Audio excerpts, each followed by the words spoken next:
ओम श्री विष्णवे नमः। पुरुषोत्तम मास प्रथम पक्ष की कमला एकादशी का महात्म्य। युधिष्ठिर ने पूछा, भगवान, अब मैं श्री विष्णु के व्रतों में उत्तम व्रत का, जो सब पापों को हर लेने वाला तथा व्रती मनुष्यों को मनोवांछित फल देने वाला हो, श्रवण करना चाहता हूँ। जनार्दन, पुरुषोत्तम मास की एकादशी की कथा कहिए, उसका क्या फल है और उसमें किस देवता का पूजन किया जाता है। प्रभु, किस दान का क्या पुण्य है, मनुष्यों को क्या करना चाहिए, उस समय कैसे स्नान किया जाता है, किस मंत्र का जप होता है, कैसी पूजन विधि बताई गई है। पुरुषोत्तम मास में किस अन्न का उत्तम भोजन करना चाहिए। भगवान श्री कृष्ण बोले, राजन, अधिक मास आने पर जो एकादशी होती है वह कमला नाम से प्रसिद्ध है। वह तिथियों में उत्तम तिथि है। उसके व्रत के प्रभाव से लक्ष्मी अनुकूल होती है। उस दिन ब्रह्म मुहूर्त में उठकर भगवान पुरुषोत्तम का स्मरण करें और विधि पूर्वक स्नान करके व्रती पुरुष व्रत का नियम ग्रहण करें। घर पर जप करने का 1 गुना, नदी के तट पर 2 गुना, गौशाला में 1000 गुना, अग्निहोत्र ग्रह में 1100 गुना, शिव के क्षेत्रों में, तीर्थों में, देवताओं के निकट तथा तुलसी के समीप 1,00,000 गुना और भगवान विष्णु के निकट अनंत गुना फल होता है। अवंतीपुरी में शिव शर्मा नामक एक श्रेष्ठ ब्राह्मण रहते थे। उनके 5 पुत्र थे। इनमें जो सबसे छोटा था वह पापाचारी हो गया, इसलिए पिता और सब जनों ने उसे त्याग दिया। अपने बुरे कर्मों के कारण निर्वासित होकर वह बहुत दूर वन में चला गया।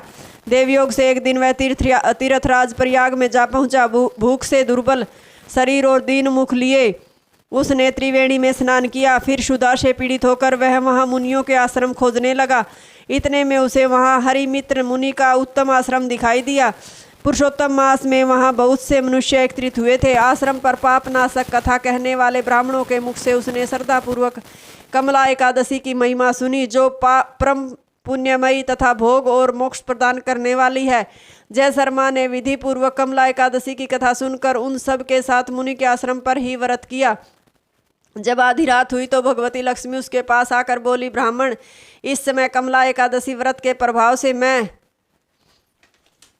तुम पर बहुत प्रसन्न हूँ और देव श्री हरि की आज्ञा पाकर वैकुंठ धाम से आई हूँ। मैं तुम्हें वर दूंगी।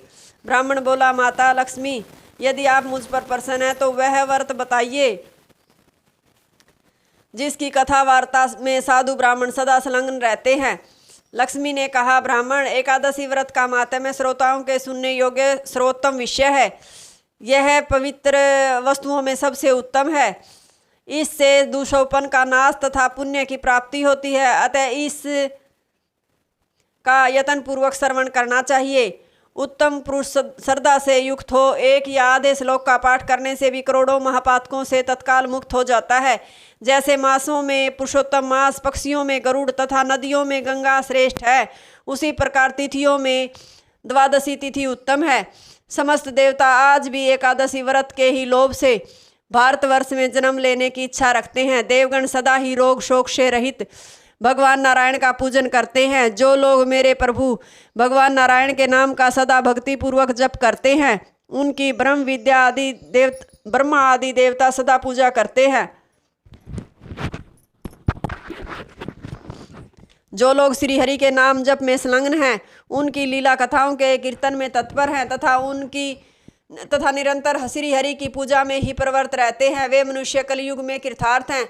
यदि दिन में एकादशी और द्वादशी हो तथा रात्रि बीतते त्रयोदशी आ जाए तो उस त्रयोदशी के पारण से 100 योगों का फल प्राप्त होता है। व्रत करने वाला पुरुष चक्र सुदर्शनधारी देव अधिदेव श्री विष्णु के समक्ष निमांकित मंत्र का उच्चारण करके भक्ति भाव से संतुष्टित होकर उपवास करे। वह मंत्र इस प्रकार है, कमल नयन भगवान, अच्युत, मैं एकादशी को निराहार रहकर दूसरे दिन भोजन करूंगा, आप मुझे शरण दें।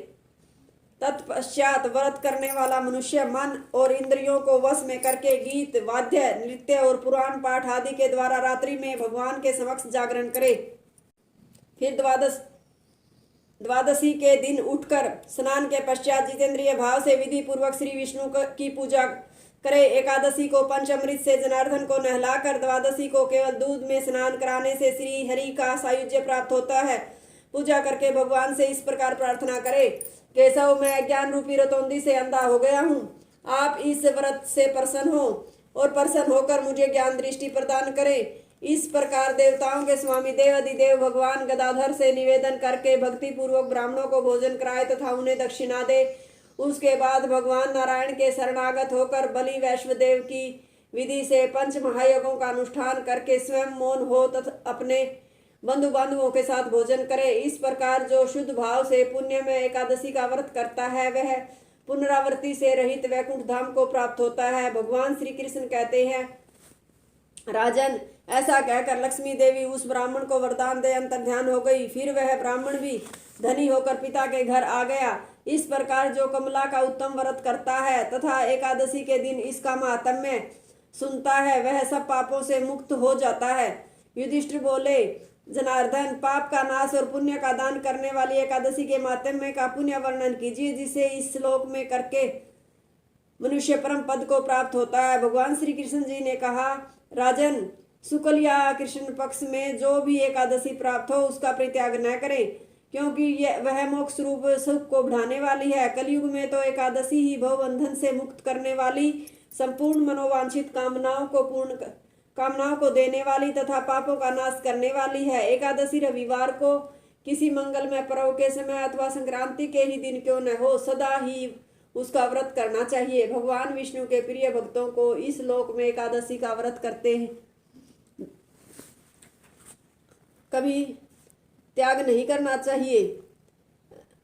प्रिय भक्तों, भगवान विष्णु के प्रिय भक्तों को एकादशी का त्याग कभी नहीं करना चाहिए। जो शास्त्रोक्त विधि से इस लोक में एकादशी का व्रत करते हैं वे जीवन मुक्त देखे जाते हैं, इसमें तनिक भी संदेह नहीं। युधिष्ठिर जी ने पूछा, श्री कृष्ण जी, वे जीवन मुक्त कैसे हैं तथा विष्णु रूप कैसे होते हैं? मुझे इस विषय को जानने के लिए बड़ी उत्सुकता हो रही है। भगवान श्री कृष्ण बोले, राजन, जो कलयुग में भक्ति पूर्वक शास्त्रीय विधि के अनुसार निर्जल रहकर एकादशी का उत्तम व्रत करते हैं वे विष्णु रूप तथा जीवन मुक्त क्यों नहीं हो सकते? एकादशी व्रत के समान सब पापों को हरने वाला तथा मनुष्यों की समस्त कामनाओं को पूर्ण करने वाला पवित्र व्रत दूसरा कोई नहीं है। दशमी को एक बार भोजन, एकादशी को निर्जल व्रत तथा द्वादशी को पारण करके मनुष्य श्री विष्णु के समान हो जाते हैं। ओम श्री विष्णवे नमः।